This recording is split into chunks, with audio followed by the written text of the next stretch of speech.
we thank you. And yeah, man, that's really it. So. Tyreek, I asked Mike McDaniel at the owners' meetings whether he had talked to you about some of your off-field incidents. He said, yes, Tyreek has been very transparent. We've had clear communication. Right. And I asked him today about that, and he said Tyreek has grown in a lot of ways since he's been here. In what ways do you think that you've grown since you've been here? I tell you what, man. Talking to my mom and my wife last night, I told her, man, what I went through the other day is happening at the right time in my life because the way I've matured, the way I've been handling myself, you know, with my kids, stepping up as a father, just all of that, man. So the older I've been getting, man, the more I've been realizing, like, how important it is for me to just, you know, be a pro's pro. You know, obviously, when you first come into the league, like, you just want to have fun, do whatever you want to do, man. But, like, I've done all that. Like, I now, like, see how important it is to, like, be a father, be a husband, you know, be a son, and just be that family man that my grandparents raised me to be, man. So that's the maturity he's talking about. So when my teammates see me now, like, I'm with my wife, I'm with my kids, I'm enjoying life, man. I'm slowing my life down. Like, I'm not doing the crazy things that I used to do, you know, when I first came into the league. Like, I'm handling myself, you know, with a lot of dignity now, so, and a lot of respect, so, and I'm representing my last name well, so. And a follow-up to that, do you think you did anything wrong in this situation? Do you think that your attitude could have been different to the police? Do you think you could have kept your window down? Right. Have you thought about that? Yeah, I have, man. Everything, like, my whole life is all about accountability. Like, how can I get better, you know? So right now, I have family members who are cops. We've had conversations. Yes, I will say I could have been better. You know, I could have let down my window, you know, in that instant. But the thing about me is, man, I don't want attention. I don't want to be, like, cameras out, phones on you, you know, in that moment. But at the end of the day, you know, I'm human. I gotta follow rules. I gotta, you know, do what, you know, everyone else would do. You know, so now, does that give them the right to literally beat the dog out of me? Absolutely not. But at the end of the day, I wish I could go back and, you know, do things a bit differently. Tyreek, when I spoke with Coach McDaniel, he said that when he first saw the video, he wasn't shocked by it. In fact, it saddened him. When you first saw the video, what were the emotions that came over you? I'm unfazed, man.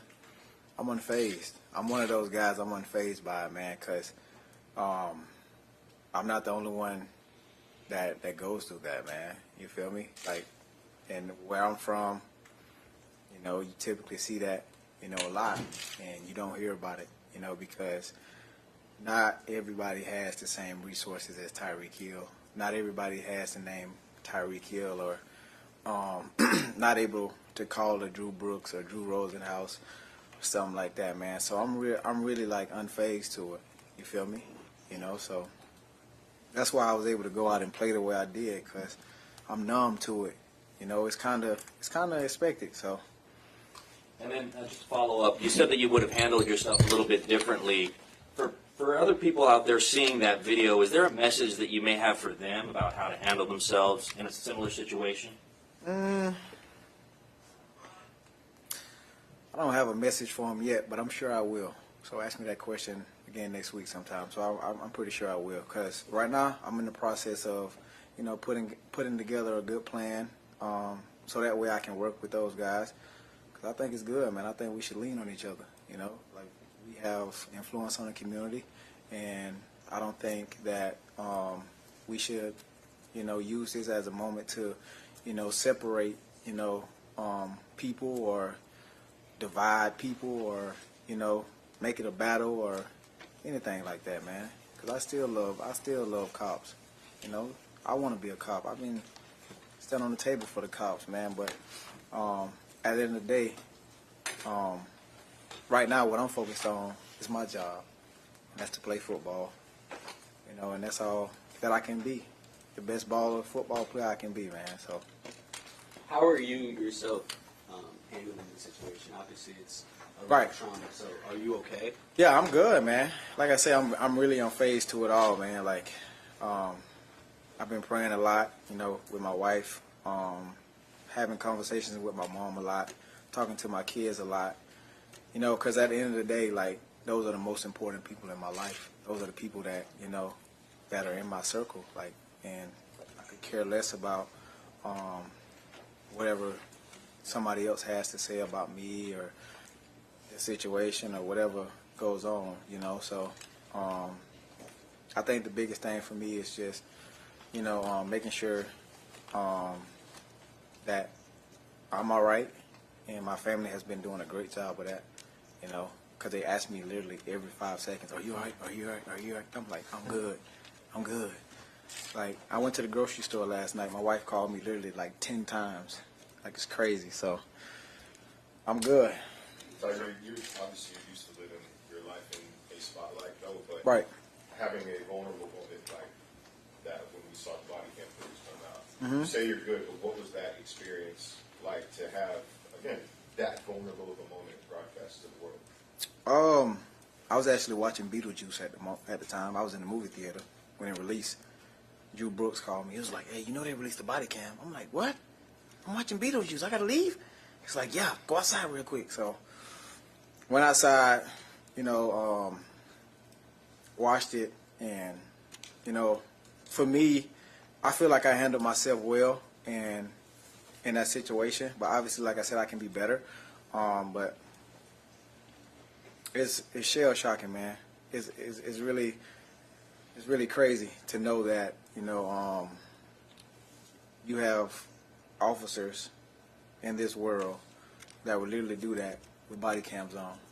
You know, it's sad. It's really sad.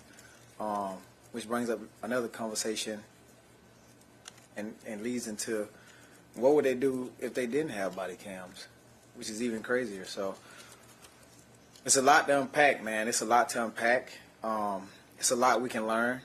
Like, I think in football, how we get better from things is we watch the tape and we get better from it, you know. And this instance, we should do the same, you know. Like, a lot of people want to critique, a lot of people want to criticize, a lot of people want to do this, but I think this can be a learning tool for everybody, you know, civilians, officers around the world, like how to do conduct whenever they pull people over. Like, we all can learn, man. You know, we in this thing together. We live in this thing, like, we on earth together. So the only way we get better is, you know, we hold ourselves accountable and we get better from it. That's how I get better at football, you know. So has it been tough this week to kind of separate the incident and what you have ahead of you on Thursday night? Not for real. Because like I said, I'm not going to mix the two. I'm not going to mix the two. I'm not going to take a knee. I'm not going to, you know, ask to defund the police. I'm not going to protest. I'm not going to do any of that when it comes to being inside of this football, you know, because this is my therapy. Like, football is my therapy. This is how I get away from, like, a lot of stuff. Like, this is how I, you know, separate myself from past traumas in my life, man. So, I'm not gonna mix the two. Reed, just in the video, you said that you had knee surgery. Mike, you said you had a minor operation. What did you have done, and when did it happen? So, I did have a minor procedure done in Antigua. Just some stem cells injected into my body. That's it. You know, so a lot of people don't know that because I just be on the low with it. But yeah. Tyreek, to me, in situations like this, and I know you said that you want to see some change and some good come out of this, and I know you just said that you could have handled yourself differently. To me, you need to see some apologies and compromise from both sides. Do you think we will eventually see that, or do you think this is going to be kind of a politically divisive thing for the next few weeks or months? What do you think? When you say divisive, when you say apology, who do you mean from who? Both sides. I mean, I think both sides need to kind of say, you know, I could have handled myself better. I know you just said that. Well, they already tried, but we declined. You know, like, it's up to everybody else's judgment to, you know, have their own opinion about, you know, how they feel about the video. You know, Are you optimistic that we will hear that from the other side? Do you think that that kind of change, are we moving in that direction on this matter, do you think? I don't know, man. It's tough to say, you know, because it's so hard, man. Like, you never know. Like, you never know in situations like this.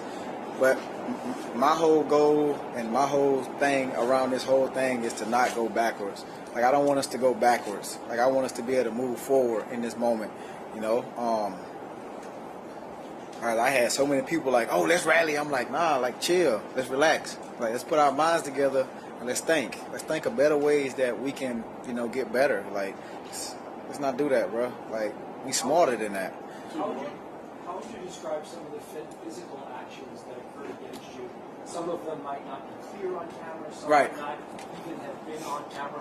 What are some things that you can tell us happened? I don't know. It was crazy, bro. I thought I was in a movie. That's why I really couldn't get turned up for real. I'm like, damn, is this really happening? But, man, I don't know, bro. Like, choked, pinched, kicked, all that, man. But, you know what? Like I said, man, what I said Sunday, I'm just glad to be here so I can just tell this story with y'all, man. Because this is, like, truly, like, shocking to me. It's embarrassing because I got kids, and when I FaceTime my kids, they like, Dad, are you all right? Are you all right? And I'm like, Dad, all right, man. Like, but it's good though. Like, my kids get to see me in a different light. You know what I'm saying? Like, I get to, like, you know, come up with my own ideas and own plan to help, you know, change the narrative of who we are. Or who I am anyways. So I think it's good. My kids get to see me in a different light. Instead of playing football, they get to see me as, like, a hero in this aspect now. So it's a win-win, man. But your lawyer has come out and said that he's looking for the dismissal of the officer. What does that mean? Gone. So you want the officer? Gone.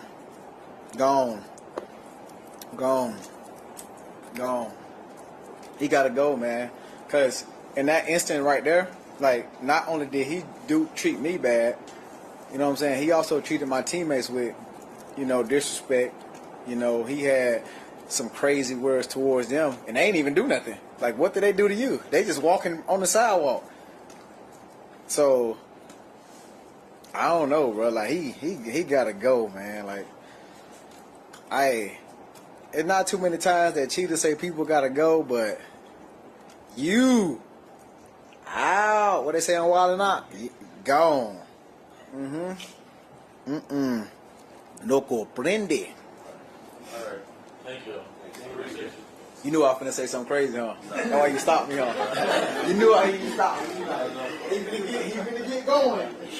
All right, y'all. Appreciate you. Thank you. Thank you.